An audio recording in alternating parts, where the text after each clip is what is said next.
All right, let's dive right in. Today, we're talking about something that's catching a lot of IT teams completely off guard, the move away from VMware.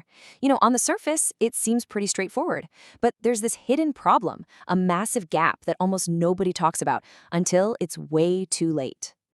So let me just ask you, when you think about a big migration like this, what's the number one surprise you're bracing for? Is it some weird performance issue, maybe a compatibility nightmare? Well, it turns out the real shocker is often something else entirely, something that was hiding in plain sight the whole time. You've seen these conversations, right? When a company decides to make the move, this is where the debate always starts. The teams go deep, deep into the technical weeds. They argue about hypervisors, ESXi versus KVM. They debate storage systems, Ceph versus a traditional SAN. I mean, these are the big, familiar battles everyone gears up to fight. But here's the thing, while everyone is focused on those big infrastructure decisions, there's this huge blind spot, a really critical piece of the whole puzzle that just gets completely forgotten. And this is it. This is the core of the problem. We spend so much energy on the foundation, the infrastructure, that we completely forget about the layer that makes it all usable, the automation layer. In the big rush to swap out the hypervisor, those amazing self-service systems that everybody depends on, they just vanish. This quote just says it all. It's from an engineer who actually lived through this. His company had this beautiful, slick portal where developers could just spin up their own VMs. It was fast, it was self-service, it was perfect. And then, smack in the middle of migration planning, it hits them. There's no obvious replacement for it. And that's when the panic starts to creep in. So what exactly are we talking about here? What went missing? And why is this automation gap such a massive deal? Let's break down the real cost of losing this crucial layer. Looking at this, it's clear this portal wasn't just some nice-to-have tool. It was literally the front door to the entire infrastructure. It's how you enforce standards with specific templates, which is a huge deal for security and stability. It got rid of all that soul-crushing manual work for the ops team. But the biggest thing, it gave developers self-service. The infrastructure team was no longer a bottleneck. Losing this isn't a minor hiccup. It's like taking a giant leap backward in how you operate. So what do? How do you actually fix this? If you're heading to a platform like Proxmox, how do you bridge this automation gap? Well, the good news is you've got options. There are basically 4 main ways to tackle this.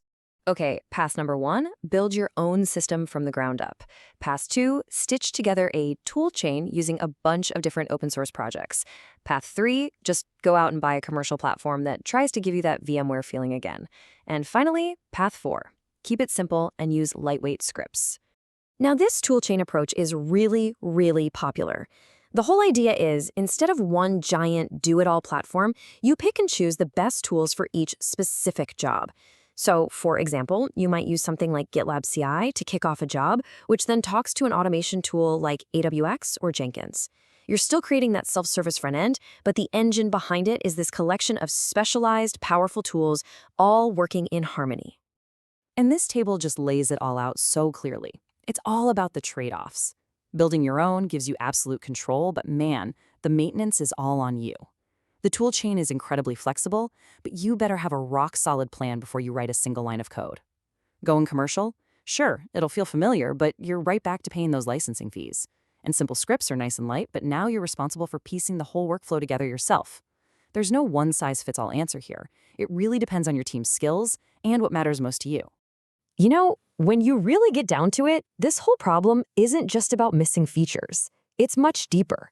It's about a fundamental difference in philosophy between the two ecosystems. And here it is. This is the big aha moment. VMware created this all-in-one, tightly integrated world. It's a single vendor. Everything is designed to just work together. Proxmox, on the other hand, lives in a completely different universe, the modular open source world. You don't buy one giant solution, you assemble the best components to build the exact workflow you need. Now, if you're used to the VMware way, this feels like something's missing. But if you're an engineer who loves to build and customize, that flexibility is pure power. And that really brings us to the most important takeaway here.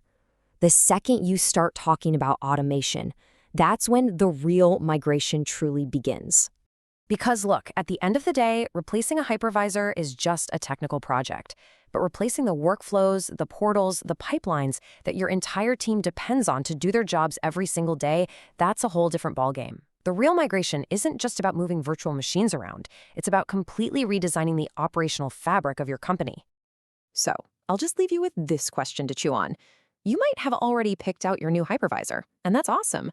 But have you actually designed the workflow that's going to live on top of it? Because trust me, that's where the success or failure of this whole thing is going to be decided. Thanks for tuning in.